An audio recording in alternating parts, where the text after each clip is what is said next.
안녕하십니까. 내추럴 보디빌딩학과 총장 기토일입니다.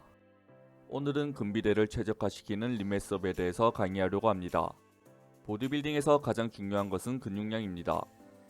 특히 시합에 나가보면 이것이 더 눈에 띄는데요. 대회에 출전하는 선수들은 대부분 낮은 체지방을 갖고 나옵니다. 그러면 누가 1등을 하게 되는 걸까요? 바로 더 많은 근육을 남긴 사람이 1등을 차지하게 됩니다. 빼는 것은 누구나 다 할 수 있습니다. 하지만 근육을 많이 남긴 상태로 빼는 것은 누구나 할 수는 없습니다. 그러므로 우리는 비시즌 때 최대한 근육량을 올려야 하는데요. 따라서 오늘 강의의 목적은 림메스업을 최적화하며 최대한 근육량을 증가시키는 법에 초점을 맞춰 강의를 진행하겠습니다. 근비대를 하기 위해서 가장 중요한 것은 에너지 과잉 상태를 갖는 것입니다. 그런데 왜? 라는 의문을 가져본 적 있으신가요? 왜 에너지 과잉이 유리할까요? 어떠한 경우에서도 근비대를 위해선 에너지 과잉이 절대적으로 필요할까요? 근비대를 최적화하기 위해선 어느 정도의 에너지 과잉이 필요할까요? 그러면 위 의문들을 두고 오늘 강의를 진행하겠습니다. 첫 번째, 에너지 과잉이 왜 근비대에 유리할까? 메타볼릭에는 크게 두 가지가 있습니다. 하나는 카타볼릭이고 다른 하나는 아나볼릭입니다. 카타볼릭은 에너지를 생성하는 영양소인 탄단지 등이 에너지가 적은 이산화탄소, 수분, 암모니아 등으로 변환되는 것을 의미합니다. 그리고 이러한 과정에서 ATP가 소모됩니다. 예를 들어 설명해 보겠습니다. 공복 상태에서 운동을 진행한다고 가정했을 때 에너지 소모량은 늘어납니다. 그리고 우리의 몸은 ATP를 필요로 하고 이를 충당하기 위해서 에너지가 있는 물질들을 분해하기 시작합니다. 몸에선 저장된 지방과 글리코겐으로부터 에너지를 추출할 것이고 이 과정에서 물과 이산화탄소 같은 에너지가 부족한 생성물을 만듭니다. 이것을 표로 정리하면 다음과 같습니다. 아나볼릭은 카타볼릭과 반대로 진행되는데요. 복잡한 분자들이 하나하나 쪼개지는 카타볼릭과는 달리 아나볼릭은 아미노산, 당류, 지방산 등의 간단한 것들이 더 복잡한 분자인 단백질, 다당류, 지질 등이 되는 것을 말합니다. 그리고 이러한 복잡한 최종 생성물을 만들기 위해선 ATP가 필요합니다. 분비되는 아미노산이 근육 단백질로 만들어지는 아나볼릭의 예이고 이 과정에서 ATP가 사용됩니다. 에너지의 상태, 그러니 과잉, 유지, 적절한 상태는 신체의 카타볼릭과 아나볼릭을 조절하는 가장 중요한 요소입니다. 카타볼릭은 에너지 부족 상태를 해결하기 위해서 아나볼릭을 절제하고 축소하는 경향이 있습니다. 따라서 충분한 에너지 공급이 근비대의 가장 큰 핵심이라고 볼 수 있습니다. 두 번째, 에너지 과잉이 근비대에 절대적으로 필수적인가? 앞서 충분한 에너지 상태가 근비대의 중요한 요소 중 하나라고 말했습니다. 하지만 충분한 에너지 상태는 여러분이 몇 시간 전에 먹은 것을 의미하는 것이 아니며 하루 동안 얼마나 많이 먹었는가를 의미하는 것이 아닙니다. 우리는 지방 조직에 엄청난 양의 에너지를 저장합니다. 예로 지방 11kg를 분해하기 위해선 10만 칼로리가 필요합니다. 그렇기에 제가 말하는 충분한 에너지 상태는 장기간에 걸쳐 저장된 에너지와 단기간에 걸쳐 저장된 에너지를 말합니다. 논문에 의하면 에너지 과잉 상태가 아니어도 근비대를 할 수 있다고 말합니다. 심지어 에너지 결핍 상태에서도 근비대를 할 수 있다고 말합니다. 하지만 에너지 결핍 상태에서 근비대를 일으키는 핵심 요인은 바로 그 사람이 가지고 있는 지방 함량입니다. 장기적인 에너지 과잉 상태가 결국 더 많은 에너지를 저장하며 이는 곧 신체에 충분한 체지방을 보유하게 만듭니다. 그리고 이러한 상태에서 근비대가 더 일어날 확률이 높습니다. 이는 곧 바디 리컴포지션에 해당되는데요. 아무래도 체지방이 낮은 상태에서는 근비대가 일어날 확률이 적습니다. 바디 리컴포지션은 에너지 결핍이 적을 때 유리한데요. 그러니까 결핍 칼로리를 200으로 잡는 것이 결핍 칼로리를 500으로 잡는 것보다 근비대가 더 낮다는 것입니다. 따라서 위 표처럼 결핍 칼로리를 적게 하는 것이 바디 리컴포지션 시 유리하다는 것입니다. 그러면 다시 원래의 질문으로 돌아와 근비대에 있어서 에너지 과잉이 절대적으로 필수적인가? 아닙니다. 근비대는 주로 적은 양의 에너지 결핍 상태에서 일어납니다. 그리고 지방이 많을수록 훈련 경력이 낮을수록 근비대가 크게 일어납니다. 하지만 근비대에 대한 더 적절한 질문이 있습니다. 에너지 과잉 없이 근비대를 극대화할 수 있는가?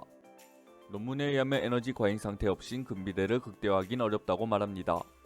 그리고 그 이유는 에너지 과잉 상태와 아나볼리즘과 관계가 있을 것입니다. 적당한 근비대를 원한다면 에너지 결핍 상태로도 할 수 있지만 만약 여러분이 진정으로 근비대를 일으키고 싶다면 에너지 과잉 상태를 유지하는 것이 가장 효율적일 것입니다. 그렇다면 금비대를 위한 가이드라인을 살펴보겠습니다.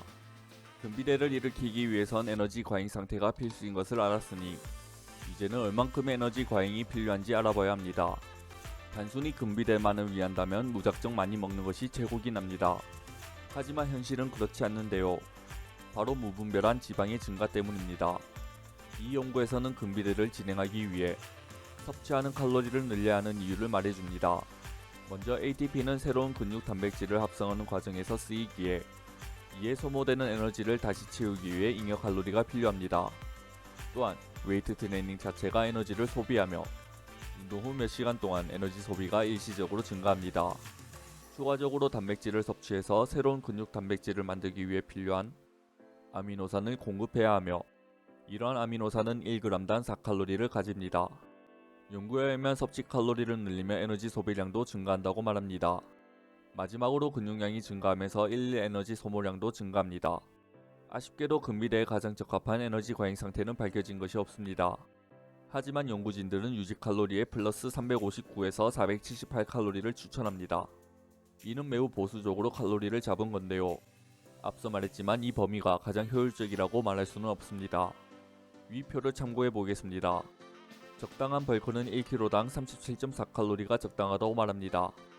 그러니 65kg인 사람에게는 2431칼로리가 적당하다는 말입니다. 이 표는 체중이 70kg 이하인 사람에게 적용 가능합니다. 만약 체중이 90kg가 넘는 사람이 이 표를 참고한다면 벌크 시 과한 칼로리를 섭취해야 할 것입니다. 또한 사람마다 일일 에너지 소비량이 다르기에 이런 어춤 방식의 접근 방식은 추천하지 않습니다.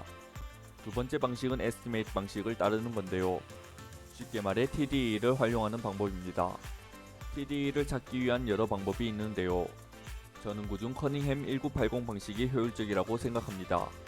간단하게 사이트에 접속해 TDE를 계산할 수 있으며 그 이후엔 위 표대로 드시면 됩니다. 예를 들어 TDE가 3000이고 적당한 벌크를 하고 싶다면 3150에서 3300칼로리를 드시면 됩니다.